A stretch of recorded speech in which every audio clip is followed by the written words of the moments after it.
Co-host First Things First. Fastest growing show in sports cable. It is rolling. And that's because Chris Broussard and Kevin Wildes hold Nick Wright accountable. And they're going to really hold him accountable today, although I think he saw last night coming. You know, I said this. Eric Spoelstra and Steve Kerr are such great chess players. And they're really, really clever situationally late game. And if I was the Lakers this morning, I'm looking at it and I'm thinking, Rui played good. LeBron had a highly efficient night. Do we have to have AD drop 30 and 15 to win? Because last night, Steph wasn't dominant. It was Draymond. It was Klay. And I look at Darvin Ham and I'm thinking, we go back home. I needed AD to be dominant, and they almost tied it. Do you think the Lakers are thinking to themselves, I guess I'll ask you this. How much at this point how valuable is LeBron? Because I thought he played well last night, and they weren't even competitive in the second half. He's valuable, but he's LeBron. So we think of him in terms of what he's done throughout his career, right? Because his numbers are still what they always have been, essentially, at least in the regular season. But he does not have close to the impact he used to have. He's not close to the defender he used to be. Now, he'll block some shots, and here and there he'll make some great defensive plays. But overall, he's not the disruptive defensive force he always was in his prime. And then to your point, Colin, he came out yesterday like he wanted to seal the deal. You know, a lot of people thought, they stole game one. They're happy with the split, but LeBron came out like, no, I want to put the hammer down on these guys. And he was great early on, but to your point, it wasn't impactful. And if you look at the Lakers now, LeBron's biggest scoring game against Memphis was, guess what? Game 2, when they lost without Ja Morant. He had 28. In April, when he came back from injury, he had 3 30-plus point games. Twice against Utah, who they barely beat without Utah's 2 best players, and then in a loss to the Clippers. The games they won, he didn't score nearly as much. So the formula for the Lakers is no longer LeBron go for 30 and we'll carry you, we'll ride your back. No, it is Anthony Davis. And the Warriors certainly have the remedy for Anthony Davis. You saw it last night, spread the floor, play 4 shooters, bring him away from the rim, put the ball in Steph's hands, so on and so forth. But the Lakers' only chance is to dominate the interior, which AD should be able to do. He's bigger than everybody else on the floor, but last night he took 1 shot within the restricted area and only 3 total that were even close to the restricted area. He's not Kevin Durant. He's not Dirk Nowitzki. He's not even Joel Embiid when it comes to shooting perimeter shots. Why are you shooting 15-footers when they got nobody that can stop you down low? So they got to get him down low and making him dominant. But honestly, Colin, I've said this for years. He's got the game of a 1, but the mentality of a 2. And so now that LeBron's a 2, they got 2 2s. And you need a 1, I think, to beat Golden State. No, that's a really good way to put it. Now, I also said this, is that Steve Kerr, it's an easier team to coach because he knows on almost every night he's going to get shooting from either Steph or Klay or both. Great defense from Draymond. Great rebounding from Looney. There's a lot of guarantees with them. When you can't guarantee that AD is dialed in and he's your 1, I think this is a hard Laker team to coach. And I think Darvin's done a really good job. Basically, he's got a new team at the trade deadline, and Laker fans are tough on their coaches.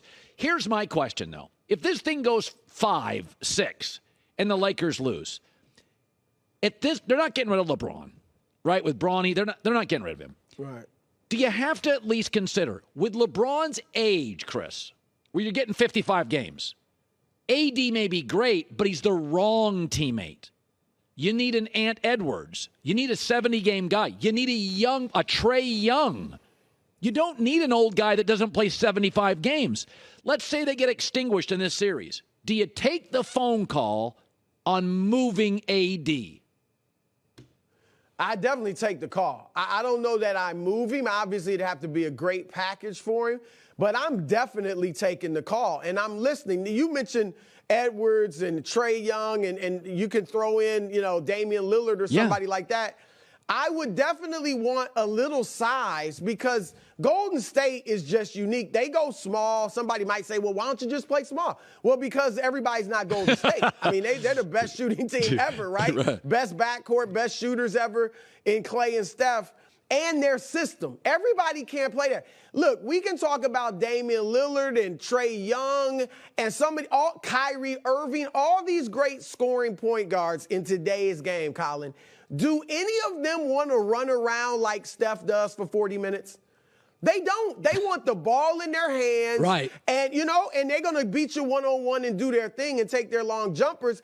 But they don't want to run around like Reggie Miller. Steph will do that. And last night, and I'm going to give you, look, I'm not with you yet on Steph over Magic. I know you said that earlier in the week. But I think if Golden State wins this series, or this championship, I should say, it is a definite discussion. And I think last night, Steph gets underrated for finishing at the rim and for his passing and his ball handling. Last night, Colin, people think, oh, Steph didn't do much. He had 20 and 12. He had a Magic Johnson game. He only took 12 shots, and he dominated the game. And so he's showing you, look, I could play like more of a regular point guard if that's what it called for. Because remember, under Mark Jackson, they did play this way, high pick and roll. And Steph was 24 points, 8 assists a game, his highest career assists for a season. So he showed last night, kind of to your point, he could play. I'm not saying he'd be Magic if he played this way totally, but he can play that type of game as well. He's just such a great shooter. He can do both. So, I just think that you got to listen if you're the Lakers. And maybe you even make calls. I'm not saying you shop him or trade him, but see what you could get for him for sure. I think Celtics 76ers is fascinating. Boston matched up very well with them. Then in game one with no Embiid. And it's funny, the Sixers all year, 13-5 without Embiid, a higher net rating. There's a certain clarity on offense where they're kind of like Maxey, Harden. I'm not saying Embiid doesn't deserve this, and he's great.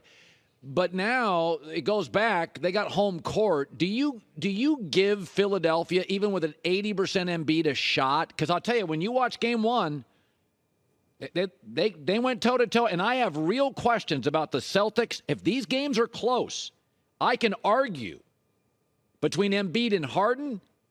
I got the two better closers to take one shot. So, I mean, do you give Philadelphia a shot?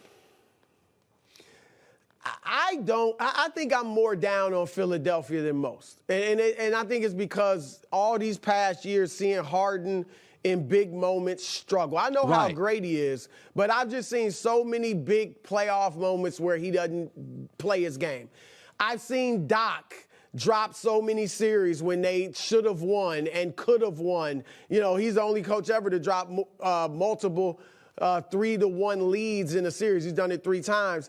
And even Embiid, I've seen be really good, but not as great as he could be in some playoff moments. So they're at the point where I got to see it to really believe it. And I just think Boston's the better team. Colin, I think it'll go 6, but I would be stunned if Philadelphia beat Boston. And one reason is I think they've got Embiid's and the Sixers number. Embiid is 1-9 against Boston in the playoffs, and a lot of these players are the same. Jaylen Brown, Jason Tatum, Embiid himself. Yeah. He was 1-3 against them this year. The game they won, he scored 52 points, but he played well. He'll play well individually tonight. But what Boston can do is bring him out on the floor because they only play one guy that's not a three-point threat, and that's Robert Williams III. Yeah. Al Horford brings Embiid away from the basket. Yep. That opens up drives for the other guys.